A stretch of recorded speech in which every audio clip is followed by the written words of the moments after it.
Hey all, this is Leah Klett with the Christian Post, and I'm so excited to be here today with Gary Chapman and Clarence Shuler. They are the authors of the new book, Life-Changing Cross-Cultural Friendships, How You Can Help Heal Racial Divides. I got a chance to read over your book, and I just think it's so incredible that it's really inspired by your decades-long friendship. So let's jump right in and share how your friendship was sort of the inspiration for this book.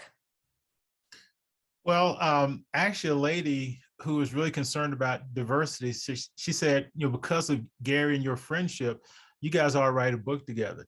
And so I found I was able to sweet talk him into writing the book with me. And, it's, as a kid, as a 14-year-old, I was going to all black school that was segregated in Winston-Salem, even though it was after the Civil Rights, Act and integration laws were passed. And so my buddy, who I guess girls thought was cute, went to this school, went to this church where Gary was the youth director. And so I was kind of his bodyguard. He was really short. He was only 4 feet, 8 inches tall. And I was much bigger. I was 4 feet 9. And so, so he went to this group, this pretty much white church that really scared our parents for us to even go there because racial tensions were so tight. But when we got there, we were only 2 kids out of about 100. And some of the parents or other people there looked a little concerned, but I went to the basketball court and Gary came over and introduced himself and just really friendly. And I kind of felt safe with him. And I felt, hey, we'd probably be okay. So that's sort of how we met. And I've been grateful for that ever since. Wow. Yep, I remember in those days, it was really a lot of racial tension in Winston-Salem. I remember the National Guard was called out. I've seen them out on the sidewalks, several days, and all sorts of things were going on. But after that evening was over in the gymnasium, I just said to both of them, I said, hey guys, we're here every Tuesday night and you guys are always welcome. And they started coming. So, I have to give Clarence the credit for starting our relationship because otherwise I would never have met him. And the fact that they kept coming, we were spending time with each other. That was the beginning of all of it. Yeah. That's incredible. So you guys have been friends for decades. So why write this book now? What is it about the current cultural climate that made you decide now was the time to pen this book? Well, Gary has said this for years, and I haven't always agreed with him, but I actually do now. But this book has been written a long time ago. In fact, when the woman asked me about it, it was actually 2008. And so we really haven't made a lot of progress. And so, the way it worked out, when Gary and I agreed to do it, it was like 2017. And then he had his writing schedule, I had mine.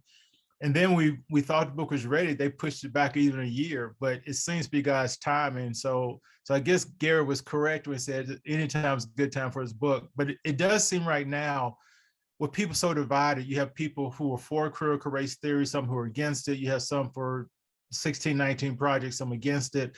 And you have your political background.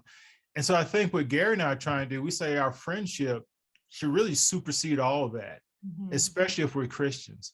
And it doesn't mean we have to agree on everything, but we can still be friends. And I think if we're friends, we have more patience to listen to each other. And I think we also can learn from each other. I've learned a lot from Gary, just in the whole area of diversity and respect and how your faith works in the midst of conflict and tension. Yeah, I think what motivated me to really get on board with writing this book with Clarence is I just began to look around in the last 2 or 3 years and what's happening in our country with race relationships. And I'm thinking, man, I thought we were further along than this. I mean, we're almost back to where we were, all those years ago. And I know we're not exactly. Now, a lot of things have changed for the better, but there's an awful lot of animosity there and distrust and that sort of thing. And so I just think I think a lot of Christians, especially, and we're writing primarily to Christians in this book. Yeah. I think a lot of Christians have felt in the last 2 or 3 years, what can I do? What can I do about it? It seems so much bigger than me. What can one person do? Well, here's something one person can do. They can pursue trying to initiate a conversation and then later a friendship, if it develops into that, where you can really get to know a person of another race or culture Learn from each other and let the other person explain to you what's going on in their culture and in their mind while you do the same with you. And if enough people did that, it would make a change in the country. And so that's one thing that's doable for every Christian. Absolutely. Now, talk about some of the fundamentals of having a cross-cultural friendship, because in the book you talk about how this isn't really just a black and white issue. There are many different cultures, many different barriers. So what are some of the fundamentals of building a friendship of somebody from another culture? Well, I think you have to be intentional. I think it's really important. When Gary came on the basketball court to greet me, make me feel comfortable. He was very intentional about that. He came up to me, introduced himself, said who he was. He shook my hand and said a couple of things, and just that was really important to me. And maybe he sensed that. And so I think we have to be intentional. Again, the book is not a binary book. It's not just black and white, but across cultural lines, someone has to do that. And I think you have to be willing to take risk. And I think you have to take risk of possibly even being rejected or misunderstood. But kind of like Jesus with the Samaritan woman, he had staying power. And so even when she initially rejected him, he kind of hung around and kept talking, asking questions, and eventually connected with her, and she connected with him.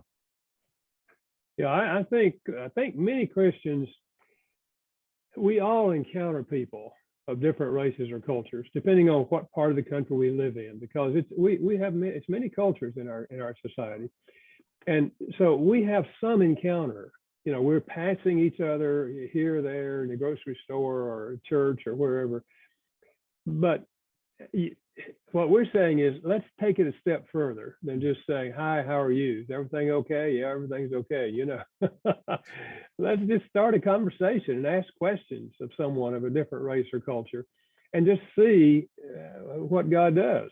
Yeah. Clarence and I didn't set out.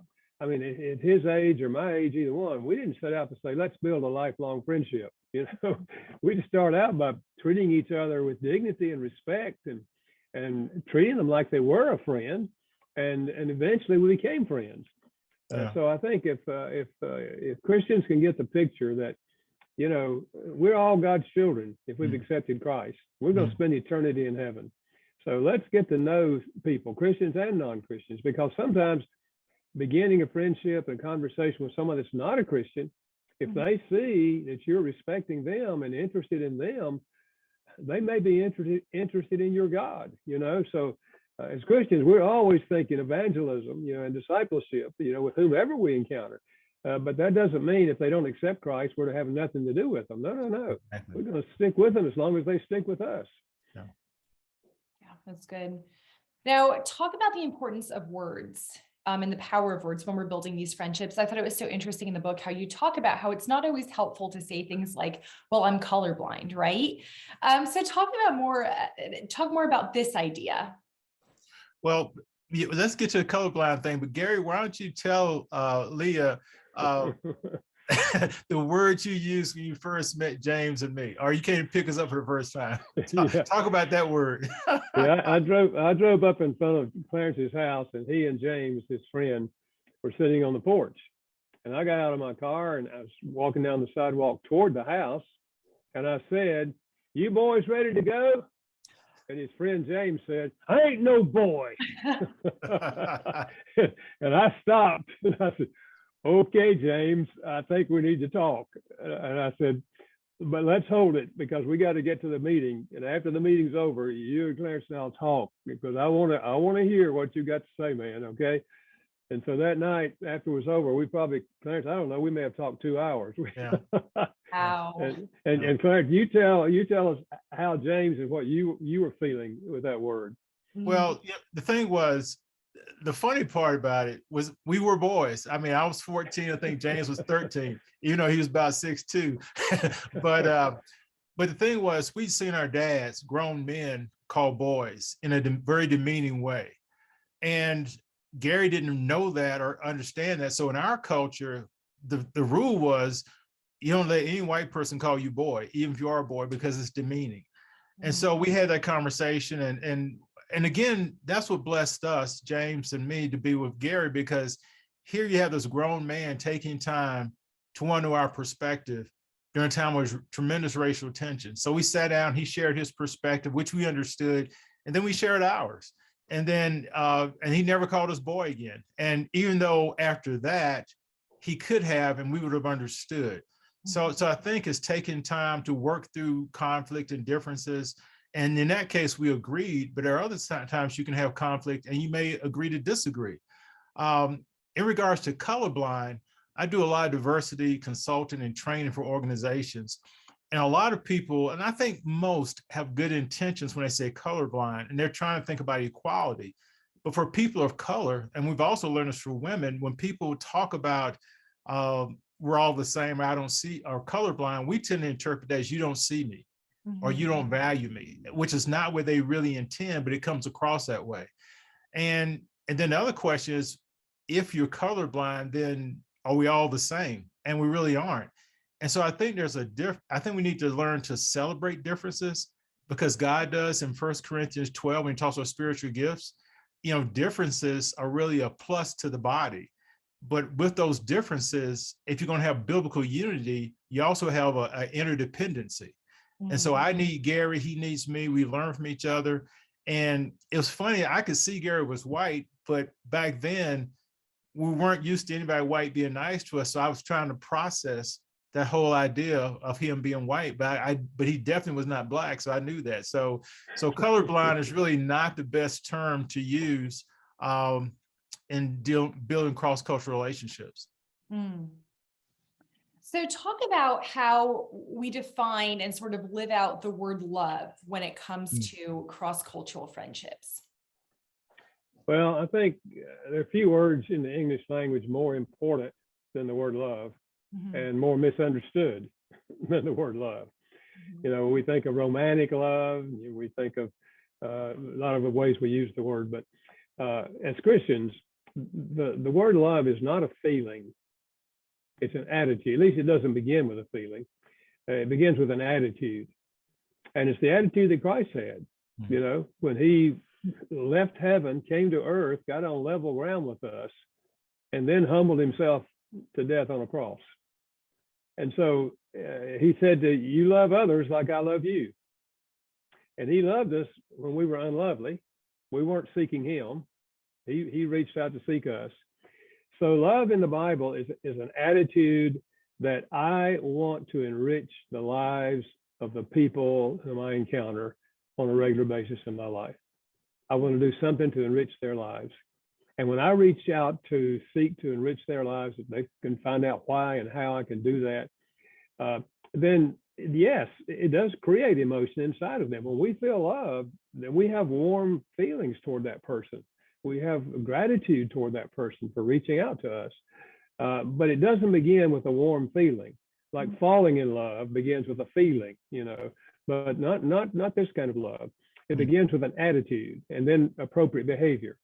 And yes, there will be emotions there, to be sure, but it doesn't start with an emotion. And I just want to give some examples of that. Gary had me come to his house for dinner one time to meet his wife and his kids. And that meant a lot to me. And then, and he also took risks. I saw how his neighbors looked at him by having me come into his house.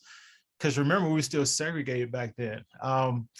When he was doing my ordination sermon, he shared how his two children, Derek and Shelley, prayed for me on a regular basis, which I never knew. I mean, and there's so many things that he actually did love. Or when I was a student at Moody Bible Institute, I don't know if it's before my dad died or not, but he would look at the weather forecast and he sent me $35, say it's cold up there, get you a sweater. And so those were things of love that to me were priceless. So he modeled that and initiated that to me, which just made me love him all the more. Now, share the 3 ways to resolve conflict in cross-cultural friendship, because I thought this was such an interesting part of the book and one that I hadn't really thought about before. Yeah. Well, first of all, we have to be empathetic with each other, by which I mean, when the other person's talking, we have to listen with an intent to understanding how they're viewing things and what they're feeling. We won't solve conflicts if we're not good listeners. We have to learn to listen to the other person and understand what they're saying.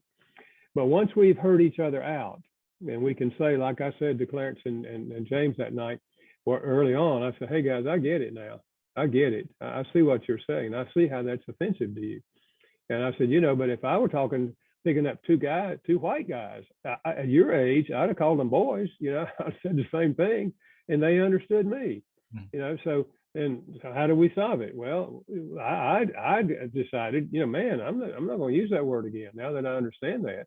And so, and their attitude changed and said, well, you could use it. It's okay now. We understand, But so sometimes the three ways we resolve a conflict, once we've heard each other and understood each other, is what I call, one is I'll meet you on your side, which means one of you decides to go over to the other's position, and you say, now that I hear it and now that I understand it, I'm going to agree with you. And sometimes we can do that. And then sometimes we have to meet in the middle. I'll meet you in the middle, which means we find something in the middle of what each of us were talking about, our positions. And we say, well, can we agree on this? And sometimes we can. And so we find a meeting in the middle. And then sometimes we have to say, I'll meet you later, which means we don't agree now. We disagree on this, but it's not going to affect our relationship. We're just going to agree to disagree on this. And listen, we can disagree on a whole lot of things and still be friends. Yeah. I mean, friendship is an attitude and a commitment to the well-being of the other person. And we can disagree on a whole lot of things and still have a friendship where we're sharing life with each other and doing everything we can to help each other become what we believe and they believe God wants them to become. That's wonderful. So ultimately, for both of you, what is your goal? What is your hope for this book? Well, my hope for the book, is that people will actually go out and prayerfully, with God's help and the direction of the Holy Spirit, build some friendships cross-culturally. And I pray that will help change their worldview. We're not trying to get anybody to change their political view and stuff like that, but just begin to build some cross-cultural friendships. And we really believe that will help improve race relations in America. Part of frustration we have is that typically one group of people doesn't understand another group of people. Yeah. But if we start building relationships, kind of like, Gary and the whole thing about boy, once we understand, a lot of times when we understand, that alleviates a lot of frustration. I think there are a lot of frustrated people because they don't understand. Now, also understand it is not equal agreement, but a lot of times when we understand, that can often lead us to agreement. But I think we have that friendship, there's a trust factor. And so even if Gary and I disagree on something, well, I know he still loves me. I know he's not going anywhere. He knows the same thing about me, and we're still family. And so I think if people would do that, it would change your worldview. And I think when you have a relationship, I think when you don't have relationships, it's easy to dehumanize other people who aren't like you, from a political perspective or cultural, racial perspective. But when we understand it and build that relationship, then we see people as humans and we see them as valuable. And then we understand, hey, if God created them, then there's maybe something I can learn from them. So I think that's my goal, is that people will, I would love to see 1 million people who don't have cross-cultural friendships, develop cross-cultural friendships. And I just think that would improve the quality of life in America and decrease some of the racial tension. Yeah, and that's the theme that kind of runs through the book in terms of what can I do? Mm-hmm. It is, what if every Christian in this country had at least one close personal friendship with someone of a different race or culture? Mm. What would happen? Okay, so you're asking, what can I do? Okay, here's something you can do. Mm. It's doable. Yeah. Anyone can reach out and begin the process of building a friendship with someone who's different from them. And so that's our hope, is that will begin to happen, individual by individual, one relationship at a time. And when we develop more understanding of each other, a larger number of people develop that understanding, it's going to change. It's going to change the climate of the culture. Yeah.